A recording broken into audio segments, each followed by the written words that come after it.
Bonjour mes chers frères et sœurs en Christ. L'Antéchrist est là, mais il n'est pas visible pour tout le monde, et tout le monde ne sait pas qu'il est déjà là. La Bible nous enseigne que l'histoire n'est pas une simple série d'événements aléatoires, mais plutôt une chronologie avec un début et une fin. Alors, plongeons dans cette vidéo pour savoir si l'Antéchrist est arrivé et qui il est. Dans les croyances chrétiennes sur la fin du monde, l'Antéchrist est une personne ou un groupe de personnes mentionnées dans la Bible. On dit qu'ils sont contre Jésus-Christ et prétendent être comme lui. Avant le retour de Jésus, le mot Antéchrist apparaît 4 fois dans le Nouveau Testament, notamment dans la première et la deuxième épître de Jean. Il est associé à ceux qui nient Dieu le Père et Jésus le Fils. Dans les évangiles de Matthieu et de Marc, Jésus avertit ses disciples de ne pas se laisser tromper par de faux prophètes qui prétendent être le Christ et font des choses impressionnantes. Ces imposteurs sont parfois appelés faux Christ. Il existe plusieurs images différentes liées à l'Antéchrist dans la Bible, comme la petite corne dans la vision de Daniel, l'homme du péché dans l'épître de l'apôtre Paul aux Thessaloniciens et la bête de la mer dans le livre de l'Apocalypse. Ce sont toutes des idées complexes, mais elles concernent essentiellement des personnes ou des forces qui vont à l'encontre de Jésus et de ses enseignements. La théorie du milliardaire riche suggère que l'Antéchrist sera une personne extrêmement riche et puissante. Cet Antéchrist utiliserait son immense richesse pour contrôler les gouvernements et les systèmes mondiaux. Cette théorie est basée sur certains versets de la Bible. Tout d'abord, il y a une bête à 10 cornes et 7 têtes qui, selon les gens, symbolise différentes nations ou groupes puissants. Selon cette théorie, l'Antéchrist, étant un riche milliardaire, pourrait contrôler ces structures. Il pourrait être à la tête d'une grande entreprise mondiale ou d'une personnalité politique puissante liée à de nombreux pays. La bête a le pouvoir sur tout le monde, et les gens l'adorent en raison de sa force. Cela montre à quel point cette personne riche pourrait avoir de l'influence et du contrôle dans la société moderne. La théorie dit que son énorme richesse pourrait l'aider à façonner l'opinion des gens, à contrôler les médias et même à influencer les dirigeants politiques. Ensuite, il est question du contrôle économique. On dit que la deuxième bête attribue à chacun une marque spéciale pour l'achat ou la vente d'objets. Dans la théorie des riches milliardaires, cela pourrait signifier la capacité de l'Antéchrist à contrôler l'argent mondial. Il pourrait être responsable de la finance internationale ou de technologies importantes. Cela leur permettrait d'établir des règles sur l'argent qui conviennent à leur plan. Certains croient que l'Antéchrist pourrait émerger de l'Église chrétienne, même si c'est de manière déformée. Ce dirigeant peut adopter une forme corrompue de christianisme, s'écartant de croyances fondamentales. Cette notion s'inspire de passages bibliques qui parlent d'individus abandonnant leur foi dans les derniers jours, comme 1 Timothée 4 versets 1 à 2. Selon ces passages, certains individus peuvent se détourner des véritables enseignements chrétiens et suivre une voie trompeuse, ouvrant potentiellement la voie à l'émergence d'une figure de l'Antéchrist au sein de la communauté chrétienne.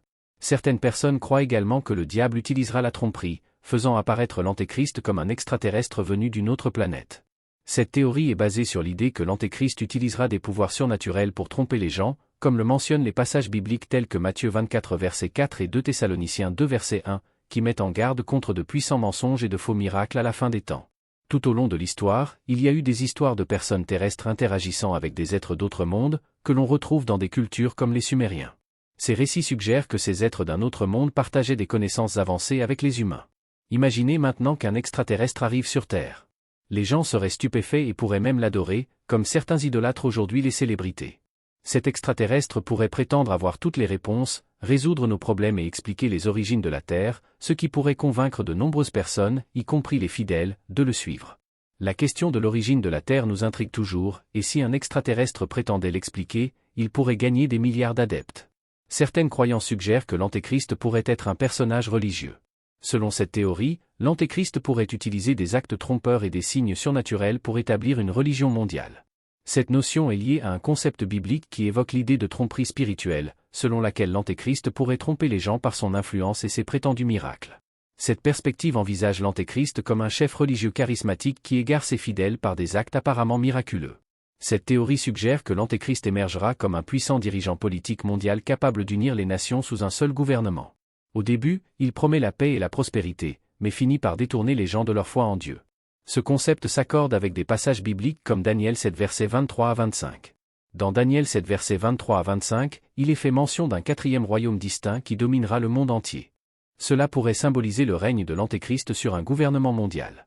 Le verset fait également allusion au contrôle diplomatique ou énergique de ce royaume sur de nombreuses nations. Daniel 7 verset 8 ajoute que 10 rois sortiront de ce royaume, l'Antéchrist se distinguant par sa puissance et en éliminant même 3. Cela souligne ses qualités de leadership unique qui pourraient découler de son charisme ou de ses prouesses politiques. Enfin, Daniel 7 verset 25 prédit que l'Antéchrist s'opposera à Dieu, opprimera les croyants et cherchera à modifier les lois et les coutumes. Cela implique une tentative de détourner le culte de Dieu vers lui-même et de remodeler les normes sociales en fonction de ses propres croyances. Dans l'ensemble, cette théorie dépeint l'Antéchrist comme un leader politique charismatique qui éloigne les gens de leur véritable foi. Elle a donné lieu à des spéculations selon lesquelles diverses personnalités politiques de premier plan pourraient être l'Antéchrist à chaque fois qu'elles accèdent au pouvoir, créant un thème récurrent dans les discussions autour de l'Antéchrist. Certaines théories suggèrent également aujourd'hui que l'Antéchrist pourrait être lié à la technologie avancée et à l'intelligence artificielle. Ces idées se concentrent sur la façon dont cette figure semblable à l'Antéchrist pourrait tromper et contrôler les gens, à l'image de ce qui est décrit dans le livre de l'Apocalypse. Parlons maintenant de l'Antéchrist. Il n'est pas encore apparu sur la scène mondiale, mais son influence est déjà là.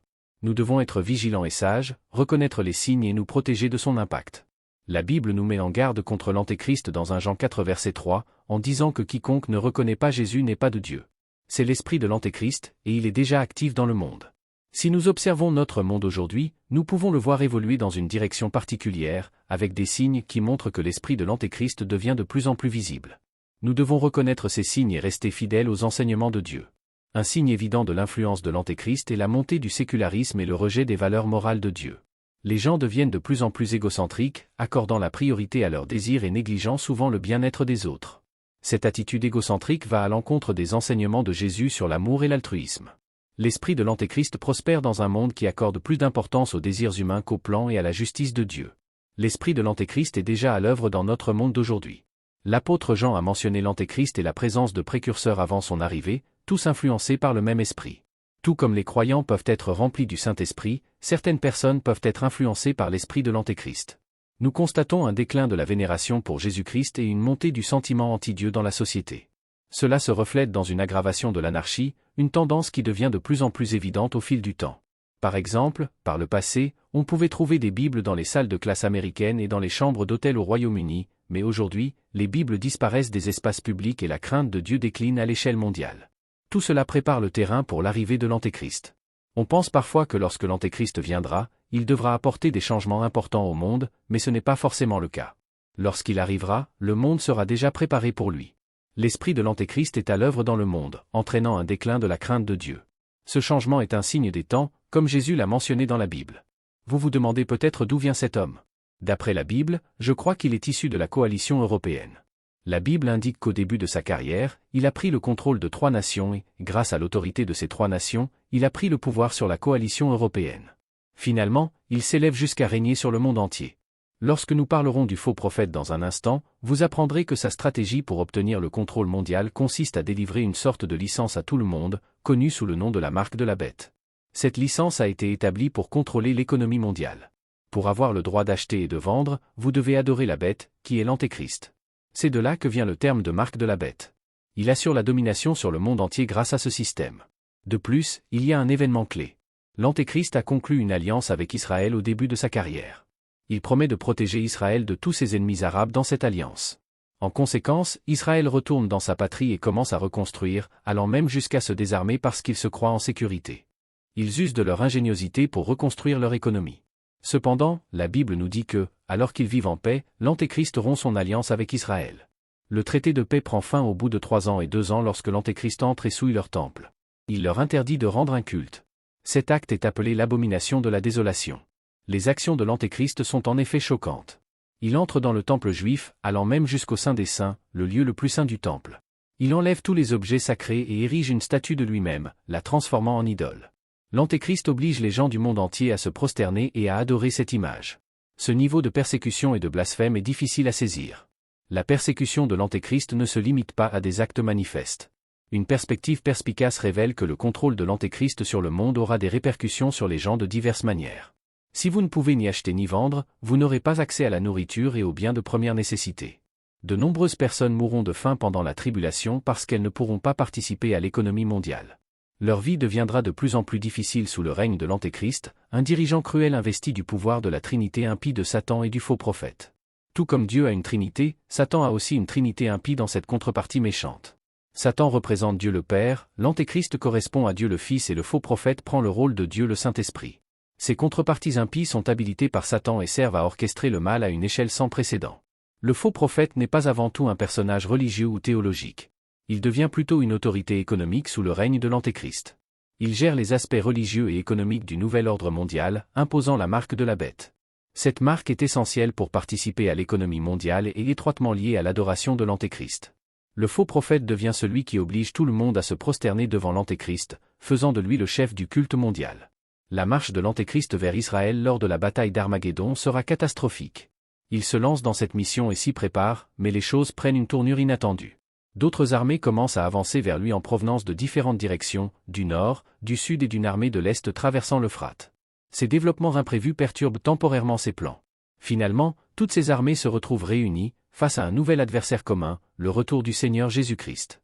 Ces armées autrefois en conflit s'unissent pour affronter Jésus dans ce qu'on appelle la bataille d'Armageddon. On peut imaginer la scène de la bataille d'Armageddon, et elle est tout à fait extraordinaire. Des armées venues de tous les horizons se rassemblent sur un champ de bataille colossal. Mais un retournement de situation se produit lorsque Jésus-Christ revient. L'Antéchrist, qui dirigeait ses armées, affronte maintenant Jésus-Christ, accompagné de ses saints et de ses anges. D'un seul souffle, il vient à bout des peuples rebelles de la terre, provoquant une immense destruction. Apocalypse 19 illustre cette destruction, au point que Dieu convoque les oiseaux du ciel de toute la terre pour nettoyer le carnage qui en résulte. C'est une scène de chaos sans précédent. L'Apocalypse est le retour de Jésus-Christ. La bataille d'Armageddon est souvent appelée l'Apocalypse lorsque Jésus-Christ est dévoilé de manière spectaculaire au monde entier. C'est la grande révélation de Jésus. Alors que cette bataille épique se termine, Jésus revient, démantèle les armées de l'Antéchrist et purifie la terre. Ce qui suit est la phase suivante du plan de Dieu. Avec la victoire de Jésus sur l'Antéchrist, une nouvelle ère commence, où Jésus établit son royaume sur terre, une période connue sous le nom de millénium. Le mot millénium vient du mot moulin, signifiant mille, et annum, signifiant année. Durant ce millénaire, le Christ règne et ceux qui ont cru en lui et ont été enlevés au ciel sont revenus pour aider à gouverner la terre. Le roi David a joué un rôle important en tant que vice-régent de Jésus. Le millénaire est une période où tout ce qui a été perdu à cause de la chute de l'humanité est restauré, et c'est même mieux qu'avant. Le jugement du grand trône blanc au fur et à mesure que la Bible se dévoile, nous rencontrons également une révélation profonde de Jésus-Christ en tant que juge. Cela implique plusieurs jugements, et celui auquel vous faites référence est le jugement du grand trône blanc. Au tribunal du Christ, aucun incroyant n'est présent, et c'est un moment où les croyants rendent compte d'eux-mêmes. En revanche, il n'y aura pas de croyants, seulement des incroyants de tous les temps lors du jugement du grand trône blanc. C'est le moment où tous les incroyants se tiendront devant le juge de la terre entière et rendront compte de leur vie. La Bible mentionne que des livres seront ouverts, bien qu'ils ne soient pas mentionnés dans le livre de l'Apocalypse. La Bible nous parle également de plusieurs livres, comme le livre de vie et d'autres qui enregistrent les paroles de vie et la conscience de l'homme. Le livre le plus important est le livre de vie. Apocalypse 20 souligne que si le nom d'une personne n'est pas inscrit dans le livre de vie de l'agneau, elle sera jetée dans les temps de feu et subira des souffrances éternelles. Le sort de Satan. Parlons maintenant de Satan, l'accusateur, et de ses compagnons à la fin de la tribulation. Pendant la bataille d'Armageddon, le faux prophète et la bête sont jetés dans l'Hadès. Ils y restent pendant que Satan est lié mais pas encore jeté dans les temps de feu. Après le millénaire, Satan rejoint finalement ses deux camarades dans le lac de feu. Ils deviennent les premiers habitants de l'enfer, le lac de feu.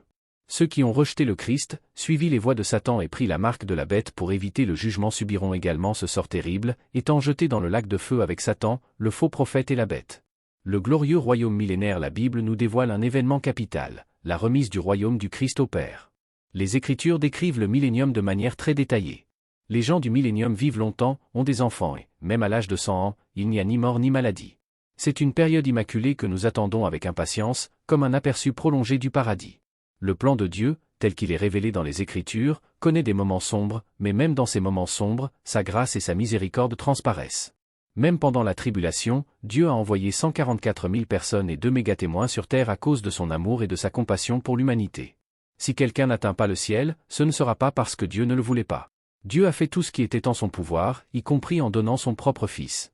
Quand vous vous tiendrez un jour devant le Seigneur et qu'il vous demandera pourquoi il devrait vous permettre d'entrer dans son ciel, vous pourrez dire avec assurance que vous avez reçu son Fils, le Seigneur Jésus-Christ, comme votre Sauveur et votre substitut. Il vous a promis le don de la vie éternelle. Voici le message. Dieu vous aime, Christ est mort pour vous et il existe un chemin vers le paradis. Faites votre réservation maintenant, car il sera trop tard après votre mort.